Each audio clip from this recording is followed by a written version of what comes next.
Un saludo cordial desde el Departamento de Desarrollo Profesional y Humano del Colipro. El departamento genera diversas actividades y proyectos orientados a la investigación, acción formativa y divulgación de materiales y recursos para el desarrollo profesional de las personas colegiadas. Hoy estaremos conversando sobre algunos elementos para entender el concepto de masculinidades, la perspectiva de género y patriarcado, la masculinidad hegemónica y las masculinidades positivas. Por parte del Colipro, les acompañamos los gestores de innovación y tecnología, el máster Gonzalo Mesa Rivera, la máster Olga Ruiz Alfaro y el gestor académico licenciado Eduardo López, quien les habla. La dinámica a desarrollar se divide en dos partes. En la primera, tendremos un espacio aproximadamente de 45 minutos de exposición por parte de la persona especialista, durante el cual ustedes pueden plantear preguntas por escrito, utilizando para ello única y exclusivamente el botón de preguntas y respuestas, que pueden ver en la parte inferior de sus pantallas. Es importante que las preguntas las planteen únicamente a través de este botón. No utilice el chat. Mi compañera Olga estará recibiendo esas consultas, las recolectará y las agrupará. En la segunda parte, se las plantearemos a la persona especialista para que nos comparta su criterio. Se responderán tantas preguntas como nos permita el tiempo programado. En este webinario está permitiendo la participación de personas colegiadas desde diferentes regiones del país. Esta es una de las grandes ventajas de la implementación de esta herramienta virtual, logrando así mayor cobertura a nivel nacional. Para el desarrollo de la temática está con nosotros el máster Sender Herrera Cibaja, licenciado en Psicología, máster en Psicología Clínica, perito externo del Poder Judicial, fundador y director del Centro de Psicología y Desarrollo Humano. Sender está certificado en conciliación y mediación de conflictos, EMDR, disciplina positiva, Theraplay, hipnosis clínica, psicodrama, entre otros. Ha colaborado como facilitador para el Colipro desde el año 2013, desarrollando procesos virtuales y presenciales en distintas regiones del país, en distintos temas, entre ellos educación emocional, resolución alterna de conflictos, género y diversidades, cultura de paz, entre otros. Además, dirige programas de atención y formación en materia de masculinidades. Bienvenido.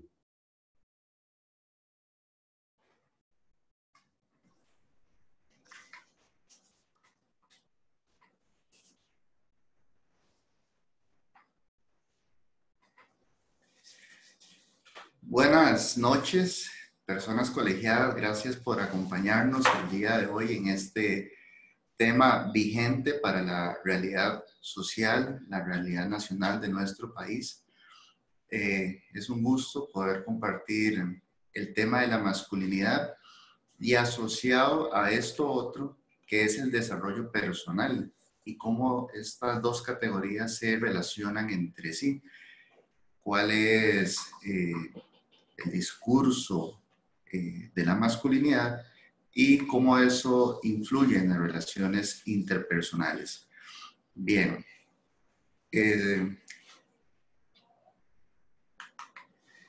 vamos a hacer una parte introductoria de del tema de la masculinidad y vamos a empezar por estos conceptos básicos. Hay tres categorías importantes a revisar en este momento. La categoría sexo, que tiene que ver con la parte biológica. Ahí tenemos, por ejemplo, hombre, mujer, intersexualidad. Tenemos también la categoría género, que es una construcción social Aquí hablamos de masculino, femenino y transgénero. Y tenemos la categoría de orientación. Aquí hablamos de heterosexualidad, homosexualidad y bisexualidad. También en el tema que nos vamos a concentrar acá va a ser en la categoría de género, específicamente en lo que tiene que ver con masculinidad. Y tenemos algo que se llama procesos de socialización primarios y procesos de socialización secundarios. Se entiende los procesos de socialización primarios como aquellos que provienen de la familia. Las ideas, las creencias, las prácticas, los valores que se aprenden en el entorno familiar desde edades tempranas. Esta familia, todas las familias, son educadas, formadas, influenciadas por algo que se llama los procesos de socialización secundarios. Entendemos por los procesos de socialización secundarios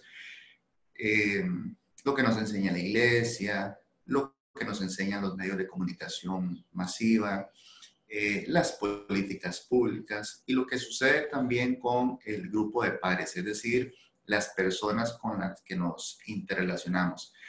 Entonces, nosotros vamos aprendiendo a ingresar a la sociedad sus valores, sus normas y sus creencias a partir de estos aparatos ideológicos como lo son familia, medios de comunicación, iglesia, sistema educativo, etc. Desde esta perspectiva, hay un proceso de enseñanza-aprendizaje que se va adquiriendo a través de la práctica, a través de la cotidianidad. Y aquí se introducen los conceptos de cultura, que se entenderá por cultura todo lo que las personas hacen en un determinado espacio, en un determinado contexto, de manera cotidiana. Tiene que ver acá, una vez más, con lo que esa cultura cree, con lo que esa cultura desarrolla para cada una de las personas. Aquí se asignan roles, se asignan estereotipos, se asignan formas de ser, formas de actuar y formas de sentir. Nosotros vamos a aprender a través de las personas que tenemos cerca diferentes modelos de vínculos, diferentes modelos para relacionarnos. Eso nos va a servir como un modelaje o lo que algunos llaman un aprendizaje vicario, que va a ser una base para nosotros en los temas de aprendizaje. Lo que vamos a aprender en este caso, en esta materia, de lo que significa ser hombre y de lo que significa ser mujer. Y de las prácticas que se van normalizando y se van naturalizando en el día a día.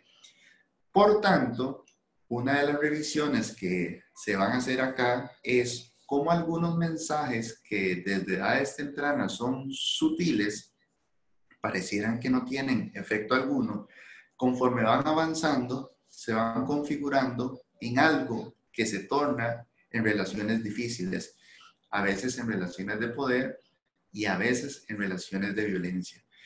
El peso de la masculinidad tiene un efecto para todas las personas en la sociedad, tiene un efecto hacia los hombres mismos, tiene un efecto hacia las mujeres, hacia la niñez, hacia las personas adultas mayores, personas con discapacidad, etc. Entonces, en estos procesos de socialización primaria, aprendemos a moldear también las formas en cómo percibimos la realidad y cómo atribuimos prácticas y roles según el sexo y según el género que se nos ha asignado socialmente. Entonces, ¿qué se dice de los hombres? ¿Qué se dice de las mujeres? Hemos entendido que hay mensajes como los siguientes.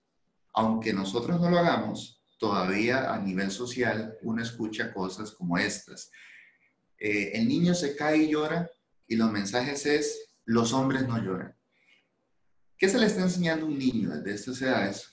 Se le está enseñando que no identifique sus emociones, no las exprese y para los hombres eso está prohibido.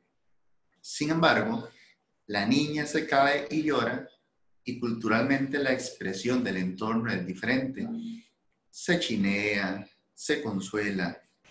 Entonces, por tanto, se le permite expresar el afecto, identificar las emociones. Lamentablemente, una práctica como esta, que es usual, se ha asignado socialmente a que el hombre es fuerte y la mujer es débil. Y estas concepciones que se van instalando una vez más desde pequeñas edades, se van configurando conforme el tiempo pasa en esos comportamientos de que el hombre debe comportarse de una forma fuerte, competitiva, y la mujer de una manera débil y vulnerabilizada.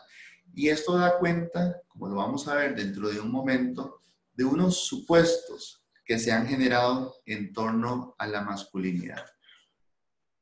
Es muy importante recordar que el chat no es el medio que se va a utilizar para las preguntas y las respuestas, sino más bien ese botón que se llama así, preguntas y respuestas, para que lo puedan utilizar.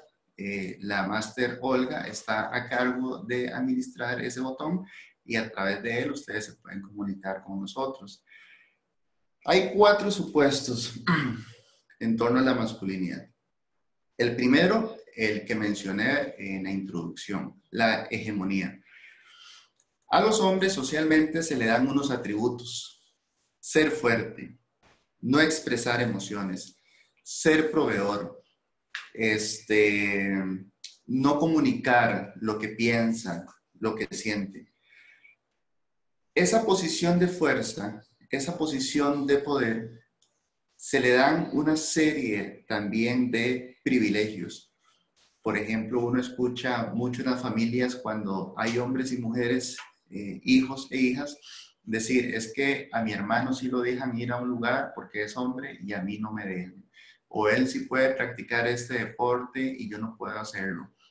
Sé que esto ha ido cambiando y que esta situación ha venido transformándose conforme el tiempo ha pasado y algunas luchas en derechos humanos han permitido visibilizarlo. Sin embargo, hay una parte de la sociedad que sigue aún estas prácticas y tiene sentido porque hay mensajes cotidianos a través, por ejemplo, de los anuncios. Si uno hace un análisis de anuncios, encontrará que muchos de ellos tienen un contenido machista, un contenido sexista, y esto refuerza esta masculinidad hegemónica que tiene que ver con una estructura de poder, el hombre por encima de, en este caso, la mujer, en este caso también los hijos, también las hijas, y da cuenta entonces de una relación de dominio donde uno es quien domina y el otro es el dominado, el subordinado. Y esto se va dando por los mensajes que vimos anteriormente. Hombre fuerte, mujer débil. Hombre no puede expresar emociones, mujer sí puede expresar emociones.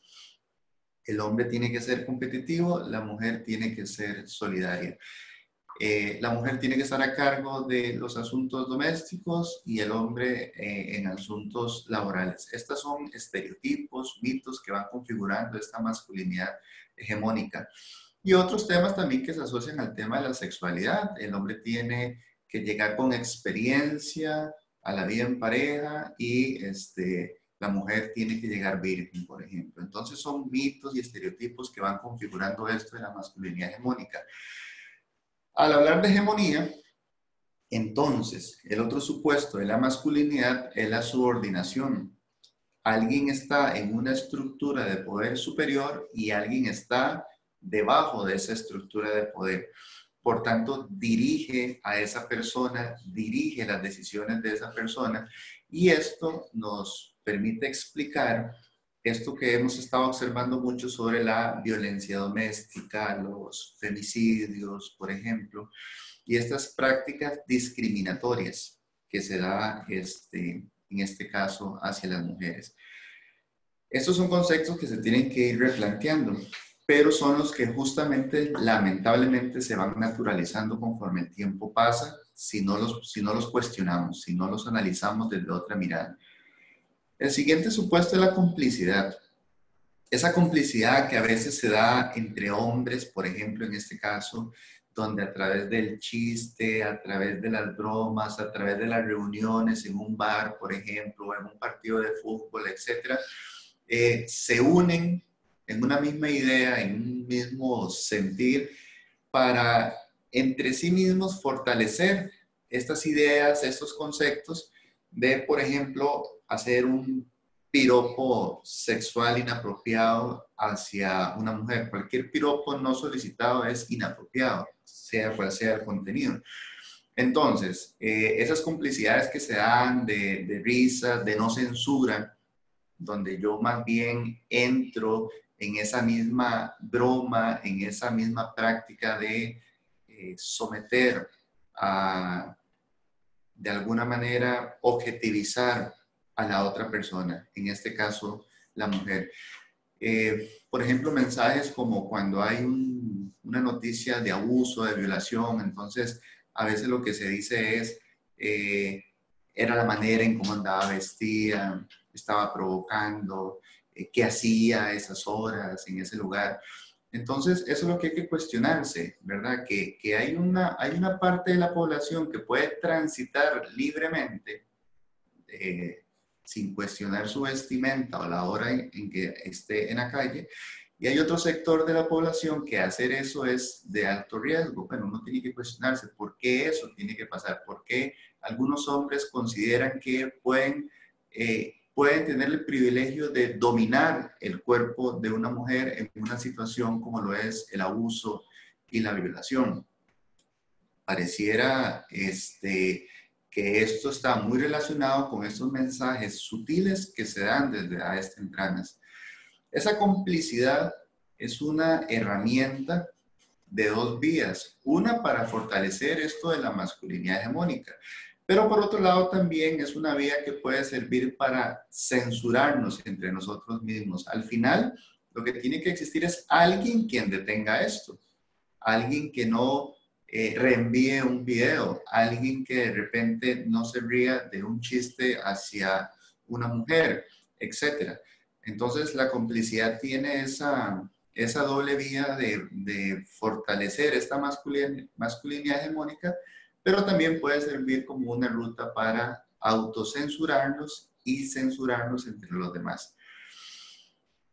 Existe también un concepto muy interesante en el tema de la masculinidad, que es la marginación. Y por ejemplo, este video feminista que ha estado presente en varios medios, que nació en Chile, lo expresa muy bien porque habla de algo que se llama patriarcado. Y el patriarcado no son las personas, es un sistema social de dominación hegemónico que ha venido a perpetuar y legitimar prácticas violentas hacia un sector de la población, de toda la ciudadanía. Pero resulta que a pesar que el patriarcado se ha depositado en los hombros de los hombres, no es cierto que todos los hombres representan ese patriarcado.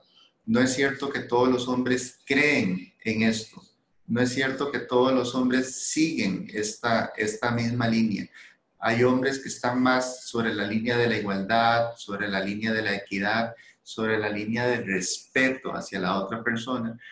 Y estos hombres sufren de algo que acá en los supuestos de la masculinidad se ha llamado marginación. Es decir, otros hombres los discriminan por no pertenecer a su gremio, por así decirlo, por no estar dentro de esta complicidad. Esta es una forma de entender la marginalidad. La otra forma de entender la marginalidad es cómo el ser hombre te da un privilegio y te pone en un lugar X y por tanto quien no esté en esa misma categoría está fuera de ese lugar de privilegio. Por tanto se margina, se hace a un lado, deja de considerarse importante. Datos actuales que nos pueden dar cuenta de esto. El último estado de la situación de los derechos de las mujeres publicado por el INAMU dice que aún en un mismo puesto, hombres y mujeres en un mismo puesto laboral, no están ganando el mismo salario. La mujer está ganando menos. Eso da cuenta de esta marginalidad. En la actualidad hay ciertas profesiones universitarias que siguen siendo dominio de los hombres. El caso de las ingenierías. Por eso es que se está implementando a través de varios organismos algo que se llama los STEAM, a nivel de los procesos educativos y los procesos sociolaborales también, que es permitir el ingreso del hombre y de la mujer a diferentes profesiones, a diferentes circunstancias de trabajo, bajo las mismas condiciones de equidad y de igualdad.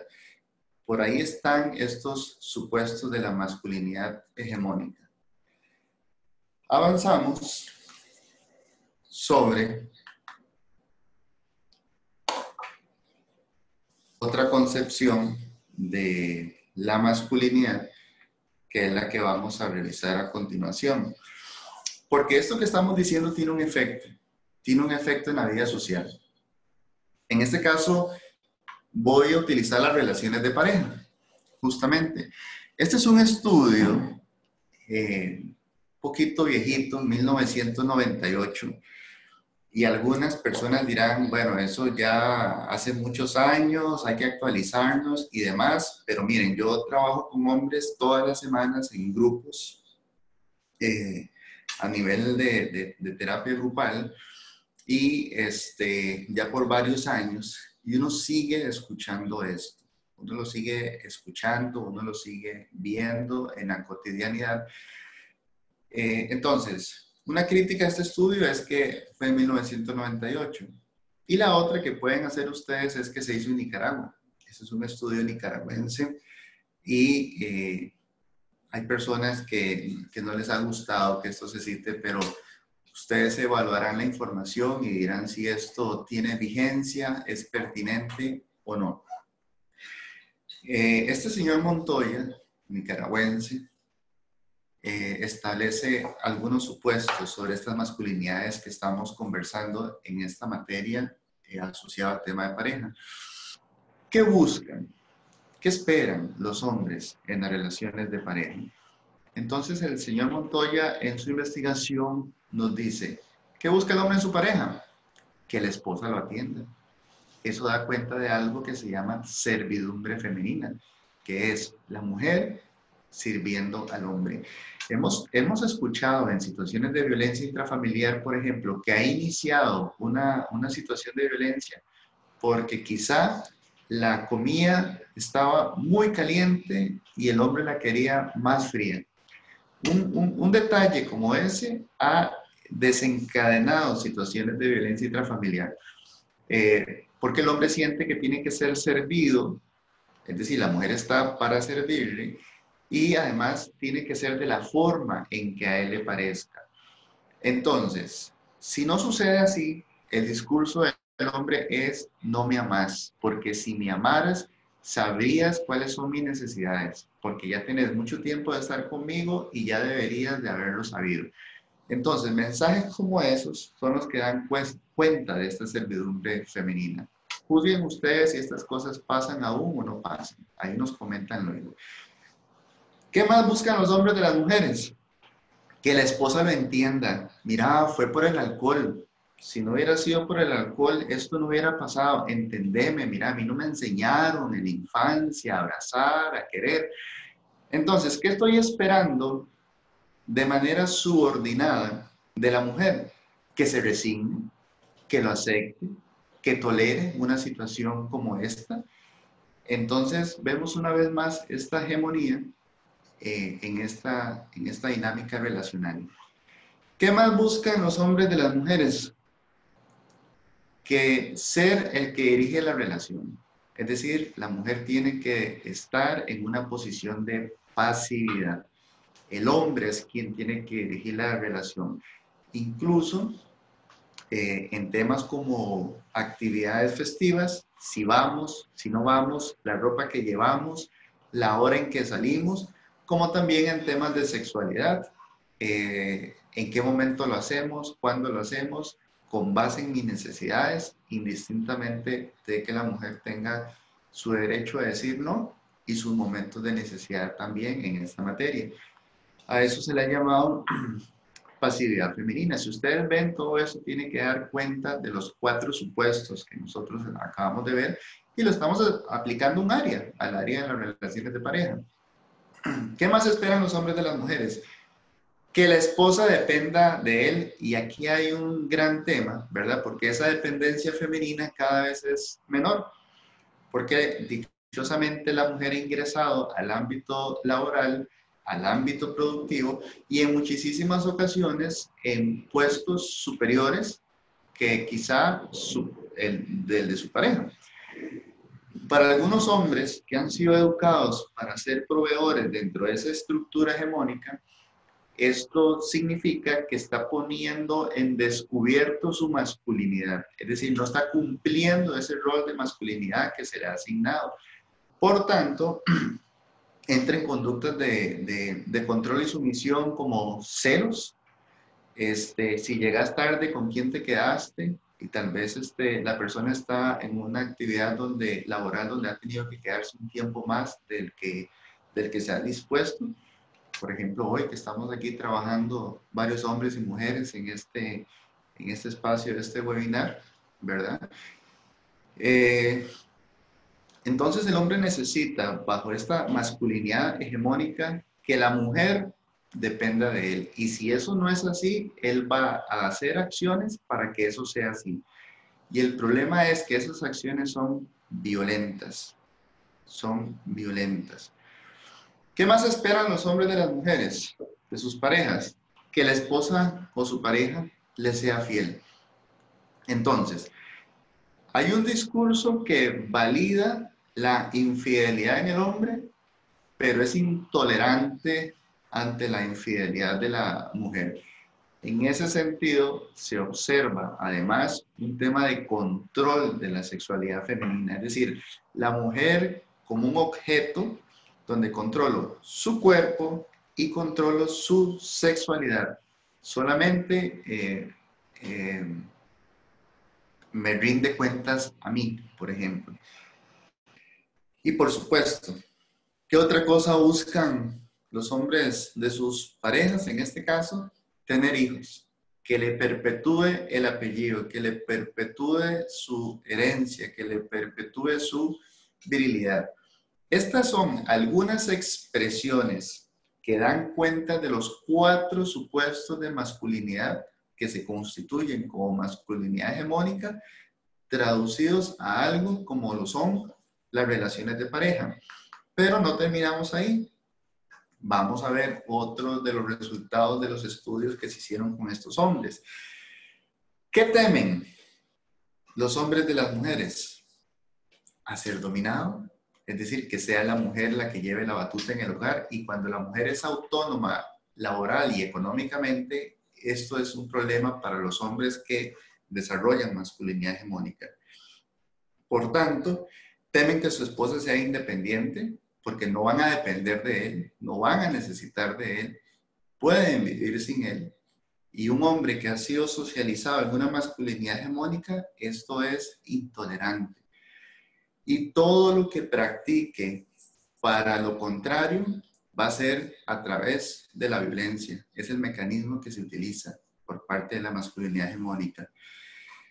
Por supuesto, hay un gran temor de que su esposa tenga relaciones con otra persona, por tanto, todo esto que se da de que no puedes salir de la casa, de que tienes que estar metida en la casa, de que no puedes hacer nada fuera de casa y solamente yo te puedo observar y solamente cierta ropa la puedo ver yo, etc. Son formas de dominación y de control. Y un gran temor que se da también en los hombres es no rendir sexualmente.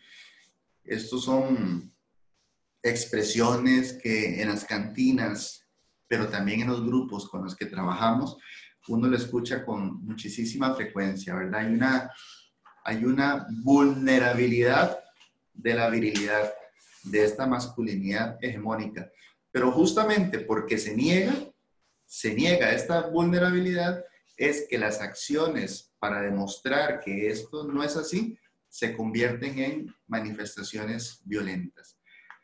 Muy bien. Estos autores proponen 4 tipos de hombres entonces bajo este estudio que se ha planteado. Es muy importante hacer una acotación acá de que ustedes pueden ir planteando sus dudas, sus preguntas, sus comentarios a través del botón de preguntas y respuestas. Entonces, este estudio, un poquito viejito, pero ustedes nos lo dirán ahora si tiene vigencia o no, han categorizado estas masculinidades y estos hombres que la portan en 4 categorías a saber. Una es estos hombres violentos que piensan que la violencia sigue siendo un recurso legítimo para someter a la mujer. Y esto lo vemos en la violencia intrafamiliar y en los femicidios, en los abusos sexuales y en la violencia sexual. Ahí vemos muchísimo esto que se está citando acá. Otra categoría de hombres que ellos establecen son hombres que ejercen violencia, violencia física o una conducta inapropiada en materia de violencia, pero que usan excusas para evitar responsabilizarse por sus actos. Lo hice porque me estaba reclamando, lo hice porque estaba con alcohol, lo hice porque no hizo lo que yo le había pedido que hiciera. Es decir, cada una de esas expresiones da cuenta de minimizar lo que se hizo, justificar lo que se hizo o menospreciar lo que se hizo. Pero al final es que no acepto que lo hice porque desarrollé una conducta violenta. Y una ruta para ir trabajando esto, sin duda, es desarrollar las habilidades de la empatía, que ya luego al final daremos algunos datos al respecto. También existe otra tercera categoría de hombres, dice este estudio, que son estos hombres que rechazan la violencia, que no están de acuerdo con la violencia física y no quieren ser vistos como personas machistas. Yo no soy machista, yo no soy violento, dice esta otra categoría de hombres. No ejercen sistemáticamente esa violencia física, sin embargo, practican otras formas de violencia como lo son el control, los celos, la humillación, la vergüenza, etc. Es decir, más de índole emocional, más de índole psicológico.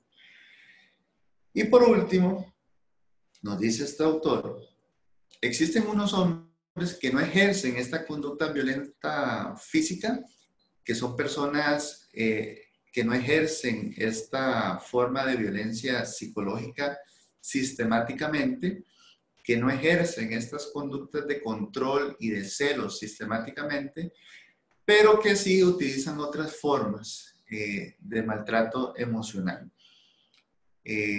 Posiblemente sea el grupo mayor de personas que podemos encontrar en nuestra sociedad, pero como hemos sido socializados bajo esta masculinidad hegemónica, ha sido para los hombres muy difícil quitarse esa investidura y ese privilegio del poder que da esto que hemos denominado hasta ahorita masculinidad hegemónica, que es una masculinidad que daña y hay que decirlo, es una masculinidad que mata también.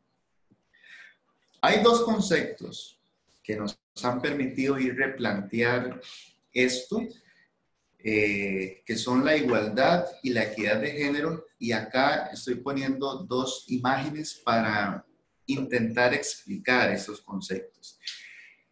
Si ustedes ven el recuadro que está a mi izquierda, creo que a la derecha de ustedes, ustedes ven en este partido de béisbol que están dando a niños de diferentes tamaños la misma caja. La caja es la condición de igualdad, es decir, a todos se les ha dado exactamente lo mismo. Nadie se puede quejar porque a cada uno se le dio de la misma manera. Eso es un discurso de igualdad y es un gran primer paso para crear unas relaciones entre hombres y mujeres diferentes. Pero si esa igualdad no está a la par de algo que se llama equidad, es decir, lo que la persona necesita para hacer efectiva esa igualdad y ese acceso como lo tienen las demás personas, entonces, aunque demos condiciones de igualdad, sin equidad, a veces quedamos en situaciones de discriminación también. Y ustedes lo pueden ver en imagen. Porque teníamos a un chico que está ahí alto que realmente no ocupaba esa caja. Teníamos a un chico de estatura mediana que la cajita que se le dio le da para ver ese partido. Pero el otro muchacho que está ahí, aunque le den la misma condición de igualdad, no hay forma de que él vea ese partido porque su estatura no se lo permite. Entonces, la distribución a partir de la realidad y de las necesidades de cada persona es lo que da cuenta de esta condición de equidad. Por eso nos aparece la imagen que tenemos al lado derecho. Esa imagen que nos aparece al lado derecho nos explica mejor esto. Porque hoy algunas personas dicen, bueno, es que ya las mujeres tienen las mismas condiciones de igualdad de los hombres. Sí y no. Sí y no, porque también estadísticamente se ha visto en los estudios un tema que se llama de doble jornada. Es decir, la mujer se levanta temprano para alistar todo, desayuno, si hay hijos, hijas, prepararlos para ir a la escuela y demás. Se alista para ir a su trabajo, sale de su trabajo y viene a atender cosas del hogar. El hombre no necesariamente está haciendo esto. Se levanta, su ropa tiene que estar aplanchada, lista para ir y desempeñar su trabajo. Va, lo desempeña, viene a su casa, se quita sus zapatos, se acuesta en su sillón, prende el televisor y espera que le digan en qué momento la cena está lista. Entonces, aunque se le ha dado igualdad de acceso laboral a la mujer, algunas condiciones sociales se siguen manteniendo tal cual. Por ejemplo, atribuirle el rol de los oficios domésticos y de la crianza solamente a ella. Entonces, una mujer para desempeñarse laboralmente, estudiar en la universidad, generar sus ingresos, sí que le es más difícil por los roles y atribuciones sociales que se le han asignado que al hombre. Y estas dos imágenes que ustedes están observando acá nos permiten un poco entender esta realidad. Les corresponde a ustedes con sus preguntas decirnos si esto sigue siendo así o si esto ha ido cambiando. Al menos los informes que nos ofrecen las diferentes instancias que se dedican a esto dan cuenta de que esta realidad sigue estando vigente para muchísimas personas. Entonces, una ruta para ir transformando esta masculinidad hegemónica en otra masculinidad es la igualdad y la equidad de género. No solamente es que me permitan ingresar a las mismas oportunidades que tienen los hombres, sino también es, deme las mismas condiciones. Deme las mismas condiciones que se le da a un hombre y podremos, entonces, dirán las mujeres, demostrar que podemos sacar adelante la tarea que se asigne. Entonces, igualdad y equidad son una fórmula importante y necesaria en esta materia. Si vamos sobre esa línea y ya hemos visto que la masculinidad hegemónica es dañina para el hombre, para la mujer, para los hijos, para las hijas, para toda la sociedad en general, y es lo que lamentablemente se enseña a través de diferentes estereotipos, prejuicios y mitos sociales cotidianamente, tendría que existir otra forma de relacionarnos, otra forma de ser hombres otra forma de ser mujeres. Principalmente, otra forma de relacionarnos que el componente violencia no esté presente y el componente tolerancia y respeto sí esté presente. Entonces, las distintas teorizaciones en materia de esto nos hablan de diferentes formas de otras masculinidades. Por ejemplo, están las masculinidades igualitarias y equitativas. Y aquí podemos devolvernos a la imagen que acabamos de ver hace un rato. En estas masculinidades, hombres y mujeres están a cargo de la casa, están a cargo de las finanzas, están a cargo de la crianza, están a cargo de ir a la escuela, las actividades escolares y extracurriculares de los hijos, ir al médico, dan aportes bajo las mismas condiciones, pero considerando la capacidad de ingreso de cada quien también. Es decir, se hace de una manera solidaria, se hace de una manera equitativa.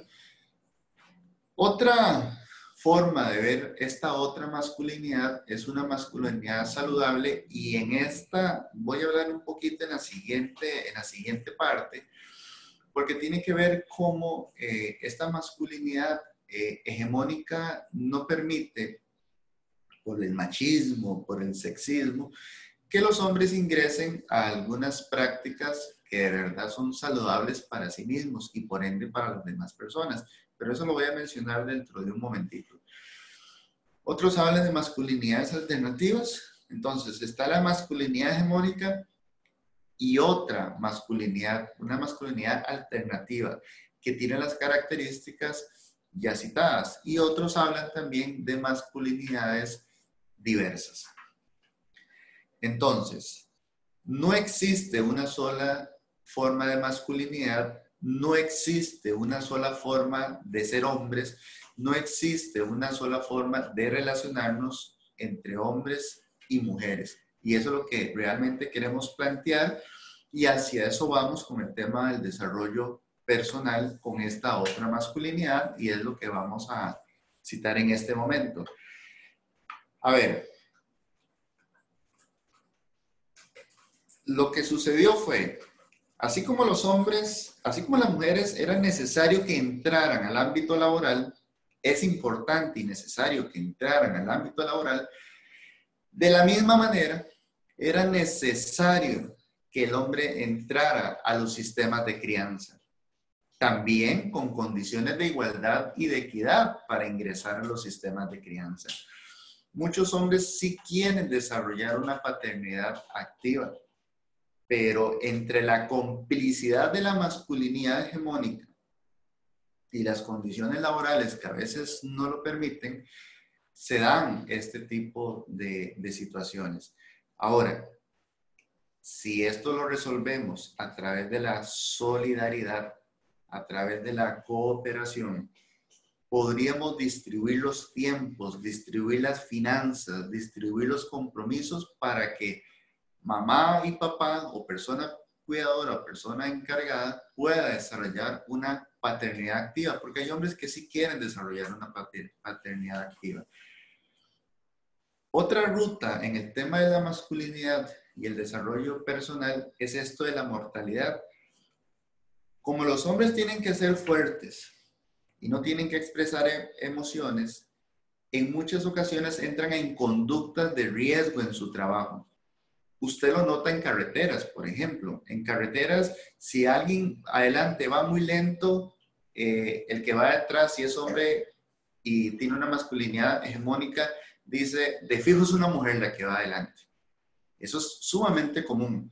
Pero entonces, yo, hombre fuerte, hegemónico, tengo que desafiar eso y adelantarme y además pitarle y un montón de cosas más, y cuando me doy cuenta estoy poniendo en riesgo mi propia vida por una maniobra vehicular inapropiada.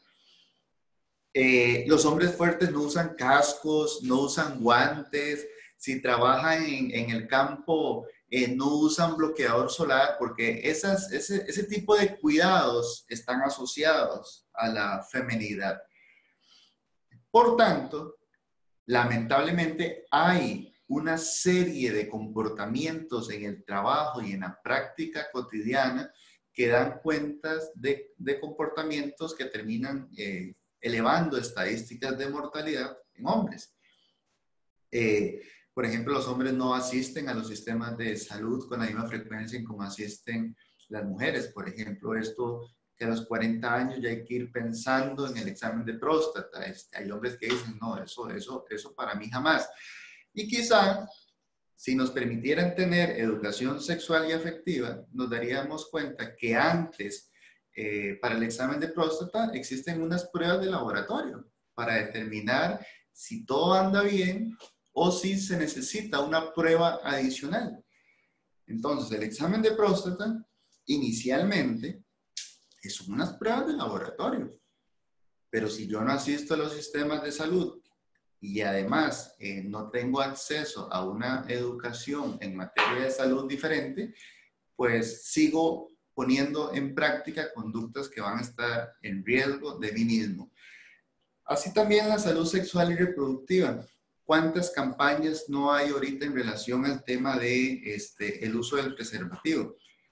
Incluso hay un proyecto de ley bastante polémico en este momento en la Asamblea Legislativa acerca de penalizar hasta por varios años, ¿verdad?, el quitarse el preservativo sin consentimiento. Existe un preservativo masculino y existe un preservativo femenino. Hay que hacer esa acotación. Esta masculinidad hegemónica da cuenta de que la sexualidad tiene que ser tal cual, sin protección. Pero esto es un riesgo no solamente para la mujer, sino también para el mismo hombre en el tema de infecciones de transmisión sexual, por ejemplo. Por eso es que replantearse esa masculinidad hegemónica tiene algunas implicaciones importantes en el desarrollo personal. Salud sexual y reproductiva, menos mortalidad y mayor paternidad activa. En el tema de la mortalidad me voy a volver un poco porque como los hombres no hemos sido educados para expresar emociones, hay una alta incidencia en suicidio, por ejemplo, depositada en la población de hombres. Y hay sospechas que también tienen que ver con esta concepción de masculinidad hegemónica por no acudir a solicitar ayuda, porque macho que se respeta tiene que resolver las cosas por sí mismo. Muchos de los discursos sociales que se escuchan al respecto. Y otra ruta entonces, con base a todo lo dicho, es esto de la educación emocional, que desde edades tempranas, niños y niñas puedan identificar sus emociones, expresarlas, comunicarlas de una manera respetuosa y de una manera sana. Pero eso solamente va a suceder si damos las mismas oportunidades de igualdad y de equidad a hombres y mujeres para someterse a experiencias de afecto, a experiencias de cariño, a experiencias de ternura, sin ser censurados por un lado en el caso de los hombres o vulnerabilizadas por otro lado en el caso de las mujeres.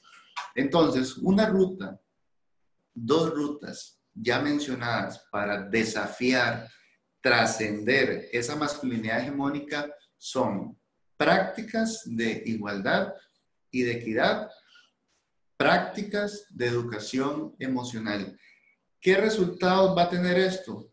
1. Relaciones entre hombres y mujeres diferentes, principalmente no violentas. 2. Hombres desarrollando una paternidad activa. 3. Hombres autocuidándose y cuidándose en diferentes ámbitos. El laboral, uno de ellos. Y cuidándose y autocuidándose en otros ámbitos como el de la salud sexual y reproductiva. En los grupos de hombres con los que nosotros trabajamos encontramos siempre dos grandes componentes repetitivos en el transcurso de los procesos. 1.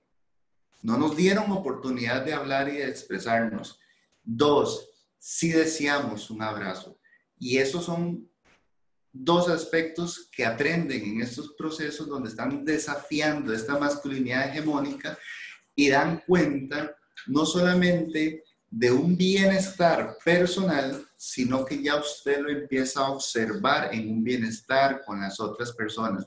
Por eso acá decimos, sin duda alguna, que los hombres sí cambian, que esta masculinidad hegemónica sí cambia, que esta relación respetuosa, equitativa, saludable, de cuidado y de autocuidado, sí es posible.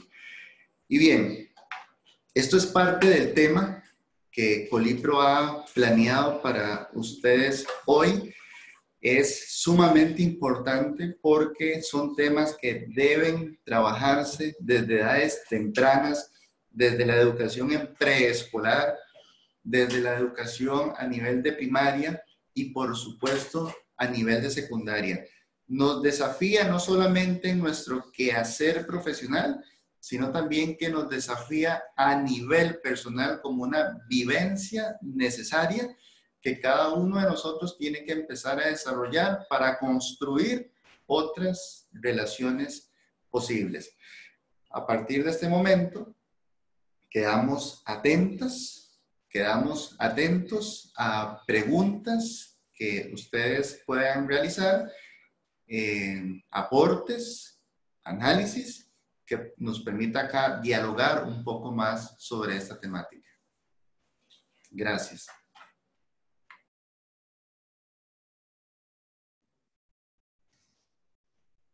Tenemos una primera pregunta, la cual dice, ¿cuál es el papel del sistema educativo y de los profesionales en educación en la generación de nuevas masculinidades y de condiciones de equidad entre hombres y mujeres?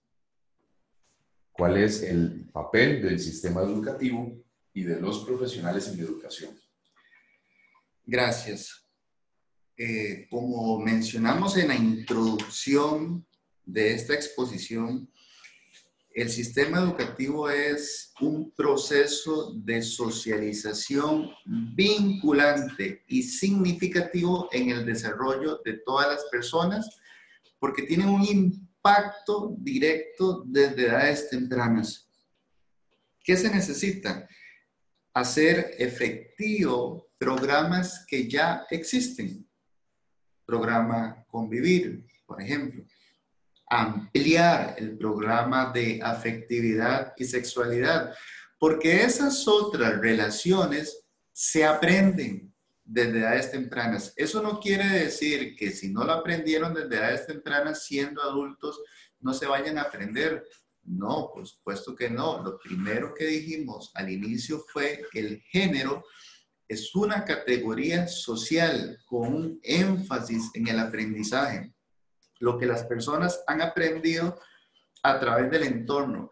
Por tanto, las comunidades educativas son una fuente necesaria, en primer lugar, y efectiva, en segundo lugar, para producir esa transformación social que se necesita, donde las relaciones se construyan desde esa igualdad, desde esa equidad, desde ese respeto y desde esa tolerancia a la diferencia. Aspectos básicos que a veces se pueden hacer desde edades tempranas. Cuando vamos a limpiar el aula, que todos tengamos un mismo rol, por ejemplo. Que cuando vamos a hacer una fila para ir a algún lugar, que nos podamos distribuir indistintamente si somos hombres y mujeres. Que la manera en cómo se dirigen hacia nosotros desde edades tempranas sea como personas, más allá del sexo, más allá del género, como personas. Y donde nos permitan, como personas, más allá del género y más allá del sexo, relacionarnos a partir del trato digno. Estos serían grandes aportes del sistema educativo para replantear esta masculinidad hegemónica y sin duda para transformar la realidad social en esta materia. Tenemos otra pregunta que dice, ¿qué es el feminismo ¿Pueden los hombres ser feministas? Excelente pregunta, excelentísima pregunta. 1. Los hombres sí pueden ser feministas. De hecho, yo me declaro un hombre feminista. El feminismo es un movimiento social, teórico, crítico, conceptual, metodológico y epistemológico centrado en ciencia, que procura la igualdad y la equidad entre hombres y mujeres y las demás categorías que citamos al inicio de esta exposición. Equivocadamente se ha homologado feminismo con machismo. No son lo mismo. No son lo mismo. Machismo es una estructura sexista que procura un privilegio del hombre por encima de la mujer y que justifica prácticas violentas y discriminatorias. Feminismo no es eso. Feminismo es un movimiento social, teórico, crítico, epistemológico, metodológico y conceptual, centrado en ciencia, que procura una sociedad igualitaria y equitativa, que nos traten bien por ser personas, indistintamente del sexo y del género, por ser personas. Esa es la línea del feminismo. Gracias. El machismo, hay otra pregunta para Sender. ¿El machismo tiene que ver con hombres que no son expresivos sentimentalmente con su pareja?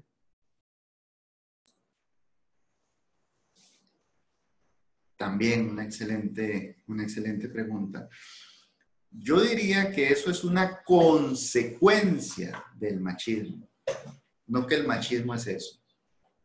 Los discursos machistas nos han puesto en un lugar donde el hombre se le ha enseñado a no expresar, a no conectar con sus emociones.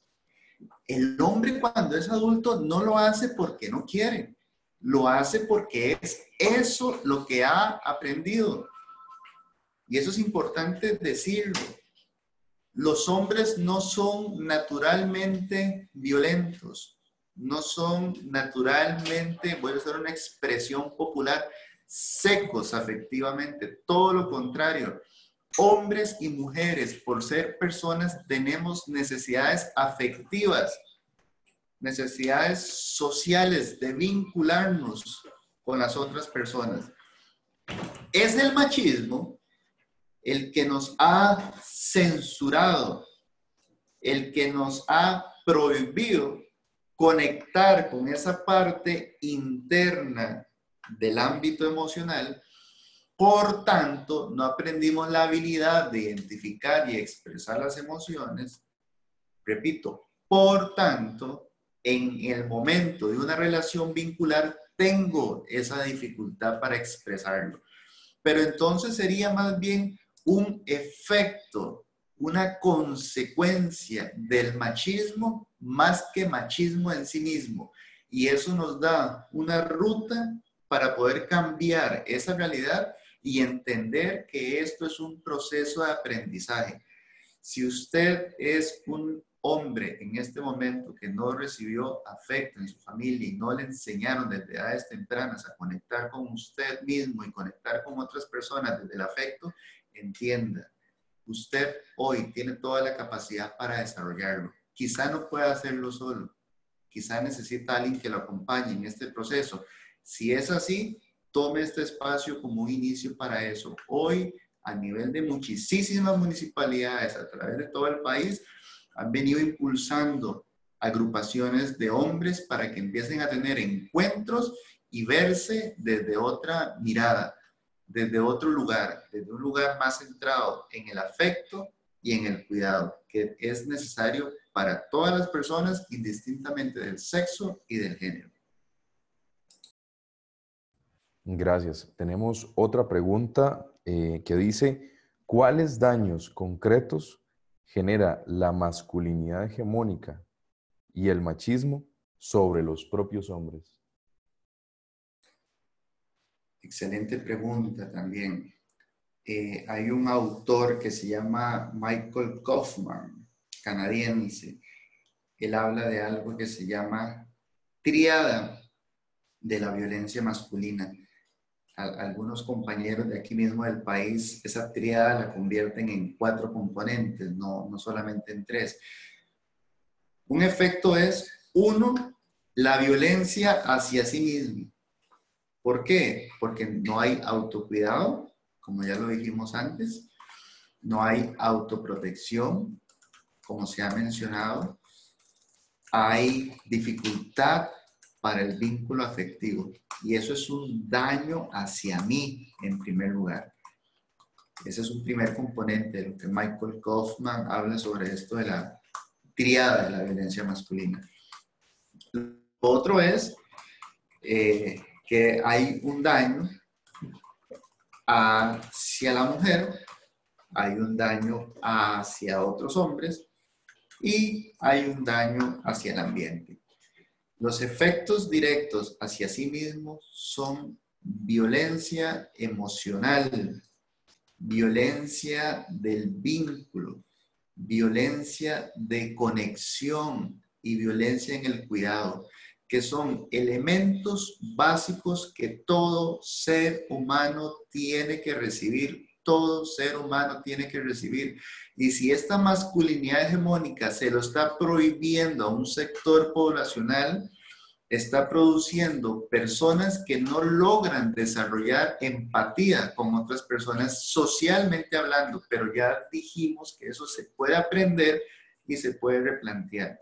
Entonces los daños son violencia hacia sí mismo, no desarrollar una paternidad activa, tener altos índices de mortalidad por accidentes laborales, suicidio, depresión y demás, como se ha citado en el caso de los hombres, y tener prácticas de salud sexual y reproductiva incorrecta, que da cuenta desde infecciones de transmisión sexual a todos los compromisos relacionados con los temas de embarazos en edades tempranas, proyecto de vida no desarrollados, compromisos laborales y económicos, valga la redundancia, comprometidos. Todos esos son daños hacia sí mismo. Por eso es necesario que los hombres replanteen esta otra masculinidad y que el sistema educativo nos dé ese espacio seguro para poder desarrollar mediante procesos didácticos, pedagógicos y mediáticos otra masculinidad, una masculinidad distinta, donde hombres y mujeres se traten de una forma distinta, no violenta. Recuerden, muy importante, la comunicación es a través del botón de preguntas y respuestas, no del chat. Eso es importantísimo. Algunas personas están comunicando a través del chat y esa parte ahorita no se está atendiendo. Se está atendiendo el botón de preguntas y respuestas. Tenemos otra pregunta que dice, ¿cómo las mujeres pueden romper estos paradigmas, dado que en muchas ocasiones son las propias mujeres las que perpetúan las diferencias? Tengo que decirlo, todas las preguntas son excelentes.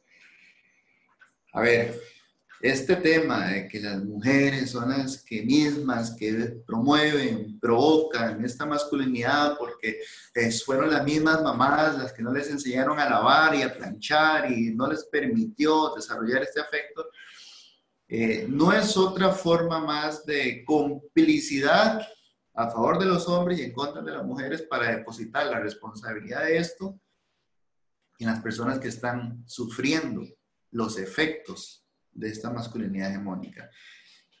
La forma correcta de entender esto es que estas relaciones de subordinación han sido reproducidas por muchos años y desde edades tempranas de manera repetitiva, a tal punto que se ha naturalizado, se ha normalizado.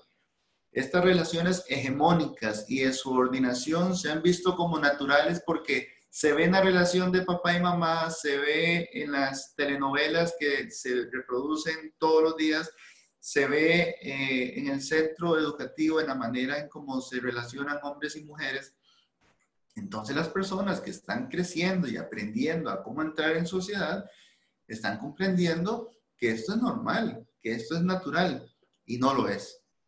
Entonces, no es que las mujeres son responsables de reproducir esto, es que socialmente, tanto a ellas como a los hombres, se les ha naturalizado estos estereotipos y roles sociales centrados en la subordinación y en el poder. ¿Cómo cambiarlo? Número uno, tomar conciencia de que esto es así. Ese es el primer paso, la toma de conciencia, entender a través del análisis crítico, el pensamiento crítico, que esto no es natural, que esto es un aprendizaje social que se puede replantear, que por muchísimos años nos enseñaron que era normal, pero no lo es. Hoy entendemos que no lo es y se requiere hacer de manera diferente. Espacios como este, donde analizamos y cuestionamos estas prácticas estereotipadas, dan cuenta de un gran inicio, la toma de conciencia. Lo otro es sentarnos a hablar con los que tenemos a la par, de cómo lo hacemos diferente ahora. Evidentemente, quien tiene ciertos privilegios sobre ciertas conductas, por ejemplo, de que me sirva la comida, me planchen la ropa y demás, no va a venir muy dispuesto a ese esquema de negociación. Pero bueno, hay que empezar a hacerlo, hay que empezar a plantearlo, hay que empezar a entender que hoy es necesario que la sociedad se vincule de una manera diferente porque las relaciones han ido cambiando a través del tiempo. Hombres y mujeres están hoy trabajando, por ejemplo, están ingresando al sistema universitario, están ingresando a un sistema de crianza que cada vez va más hacia la línea compartida, algo que es difícil de entender todavía para nuestro país, pero vamos hacia ese camino. Tenemos otra pregunta que dice, ¿cómo darnos cuenta si los discursos sociales, religiosos y políticos que tenemos a nuestro alrededor perpetúan la desigualdad entre hombres y mujeres? Muy buena pregunta también, excelente. Desde el momento en que nos dicen los hombres esto y las mujeres aquello, usted tiene que elevar sus indicadores de detección de que está frente a algo sexista. La mejor forma de empezar a erradicar estos sexismos es vernos, pensarnos y sentirnos como lo que somos, personas. No vernos como sexo, no vernos como género, vernos como personas. Personas que tienen las mismas capacidades, personas que pueden tener las mismas oportunidades y personas que si se le dan las mismas condiciones pueden competir hombro a hombro indistintamente de su género y de su sexo. Entonces, cualquier expresión que inicie con los hombres acá, las mujeres allá, y empiece a plantear esa diferenciación, es la antesala de un tema sexista. Hay discursos religiosos hegemónicos que lamentablemente dan cuenta de estas relaciones de poder altamente desiguales. Pero lo hay también en las telenovelas y lo hay también en prácticas en la comunidad educativa. Entonces, identificar la antesala de los sexismos desde ese decir hombres y mujeres y empezar a asignar prácticas para hombres y prácticas para mujeres, solamente detectar eso ya es una gran oportunidad para replantear estos discursos sexistas.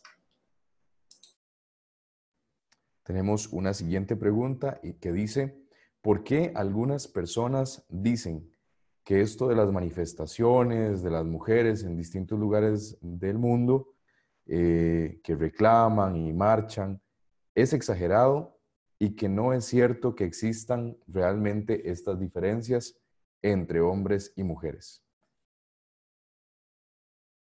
Es exagerado. Las personas que dicen que eso es exagerado no han vivido lo que esas personas han vivido. Les comento, en mi caso atiendo muchísima situación en mi consultorio sobre abuso y violencia sexual. Es un tema difícil, es un tema que se explica a partir de todo lo que acabamos de citar antes sobre los supuestos de la masculinidad. Hay que escuchar a las personas que han vivido esto, desarrollar esa empatía para entender lo que están comunicando, para entender que tienen años de estar viviendo situaciones de violencia, para entender que tienen años de estar viviendo situaciones de abuso. Pero aquí hay un gran tema. La sociedad no quiere escuchar esto.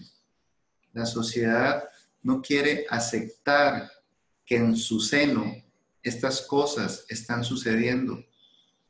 Por tanto, negarlo o menospreciarlo son las rutas que la sociedad ve, pero al final es un no querer verse, porque esto es un malestar social.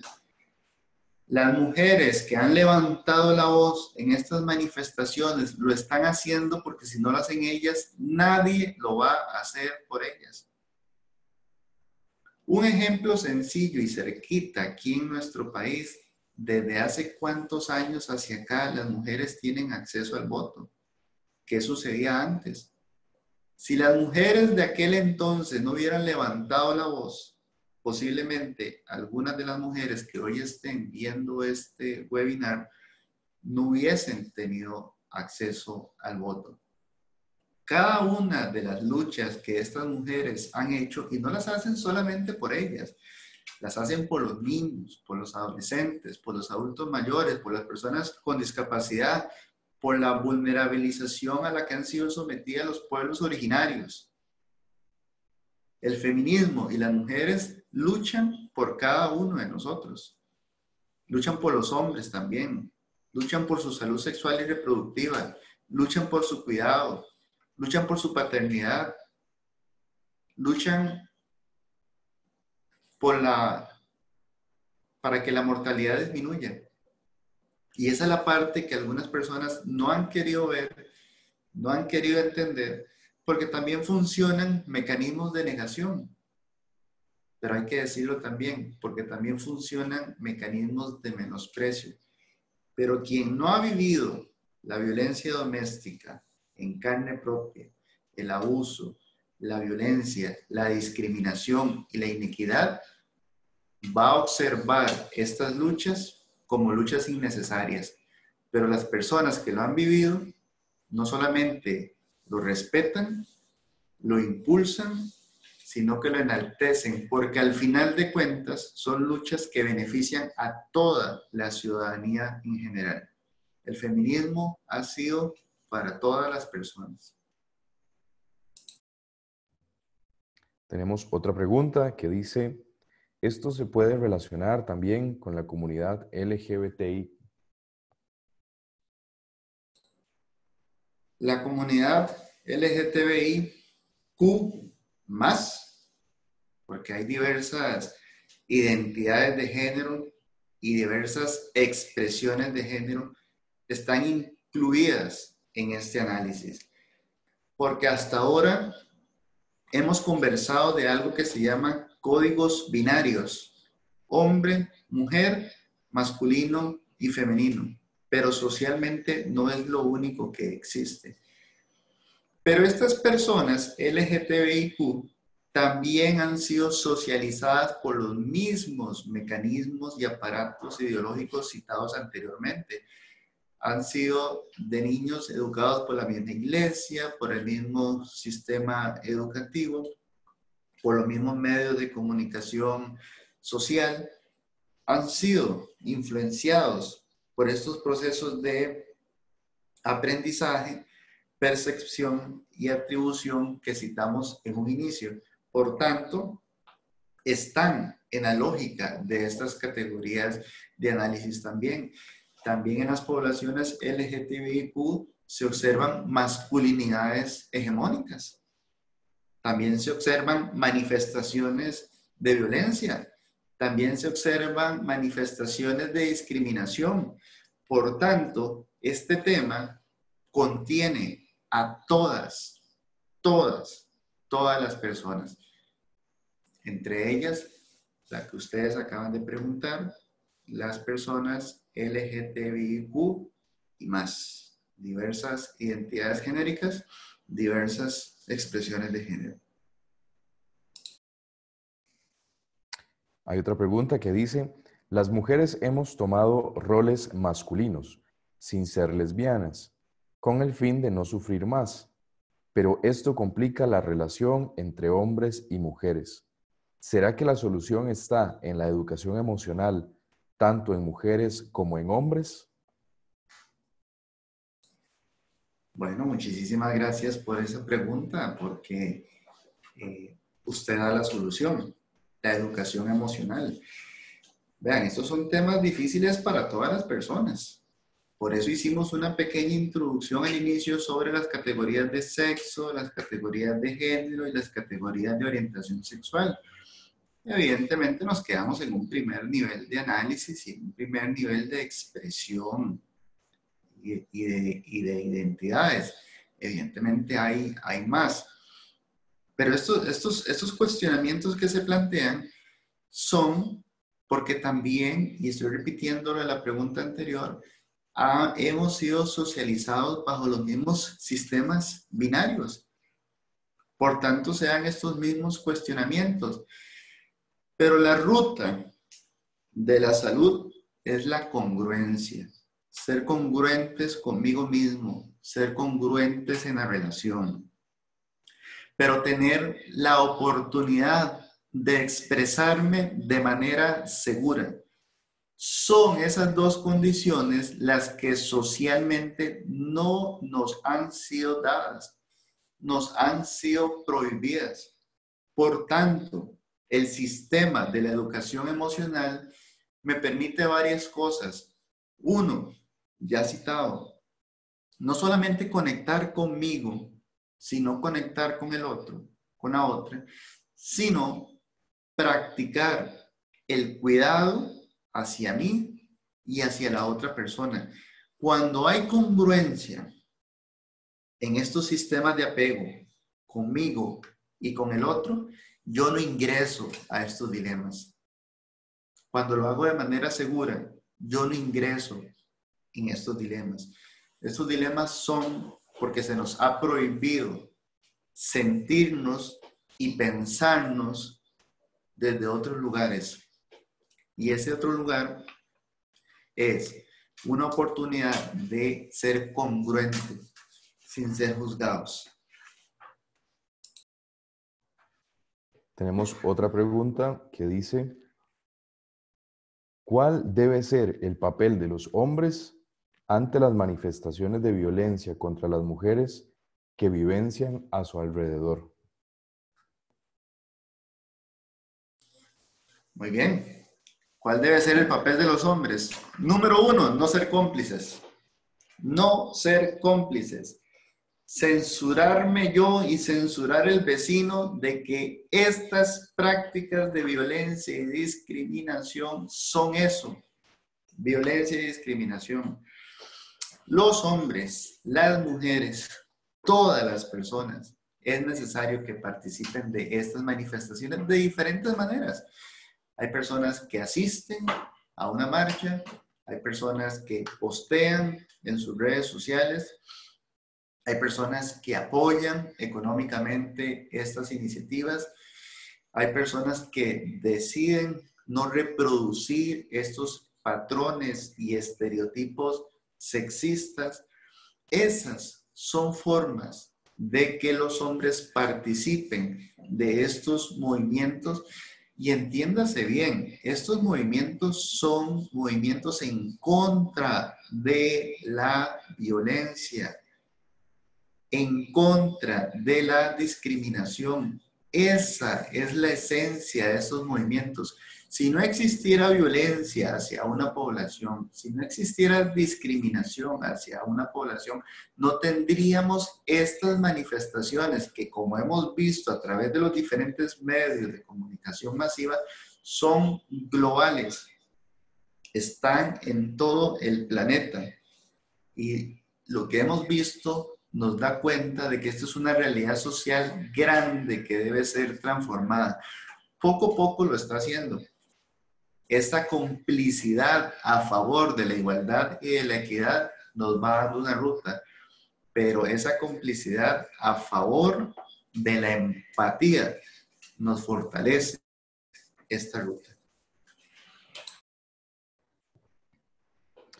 ¿Por qué ha costado tanto? Esta es la siguiente pregunta, Sender. ¿Por qué ha costado tanto a nivel de comunicación y sistemas de salud posicionar la importancia de los anticonceptivos masculinos? A ver, yo creo que no es un tema de que ha costado tanto. El tema es cuál mensaje es más frecuente, más intenso, con más duración y con más magnitud. Mientras usted tiene un anuncio de 15 segundos cada hora para hablar de la importancia del preservativo masculino y femenino, usted tiene una enorme cantidad de películas, de novelas, que en cantidad de horas, duración, frecuencia, intensidad y magnitud es superior a todos los programas que desarrollan las instituciones. ¿Existen programas para fomentar la salud sexual y reproductiva? Sí. ¿Son de cobertura nacional? Sí. ¿Están llegando a todas las personas? No. Ese es el gran problema. No está llegando a todas las personas. Porque en muchas ocasiones se trata de 3, 4, 5 talleres de 2 horas que hacemos en un horario donde no todo el mundo puede ir y donde, aunque fuera todo el mundo no cabe.